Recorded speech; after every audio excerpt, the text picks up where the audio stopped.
Good morning from Siliguri. তো বন্ধুরা, কালকে রাত্রেবেলা আসার পর খাওয়া দাওয়া করে টায়ার্ড ছিলাম, তো আর কন্টিনিউ তোমাদের সাথে করা হয়নি, আর আপডেট দিতে পারিনি। তো এখন ঘুম থেকে উঠে রেডি হয়ে নিয়েছি, আর এদিকে আমাদের সমস্ত ব্যাগপত্র সব গোছগাছ করা হচ্ছে। আর আমি তো রেডি হয়ে গেছি। ঘরের অবস্থা খুবই জঘন্য হয়ে আছে, কারণ বৃষ্টিতে যেহেতু এসেছি সমস্ত কিছু কাদা হয়ে গেছিলো, সমস্ত ধোয়াধুয়ি থেকে শুরু করে সমস্ত কিছু করে।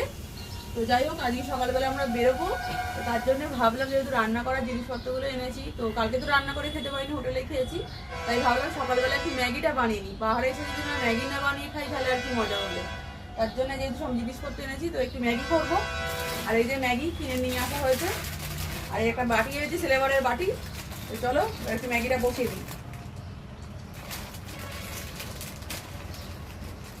ম্যাগি খেয়ে আজকে আমরা কোথায় বেরোচ্ছি না যাচ্ছি সেটাও তোমাদের সাথে জানাবো। তার জন্য অবশ্যই কিন্তু আমার পাশে থাকতে কিন্তু ভুলো না। তাহলে চলো এখন ম্যাগিটা বানিয়ে নিই, তারপর তোমাদের সাথে আবার কথা হচ্ছে।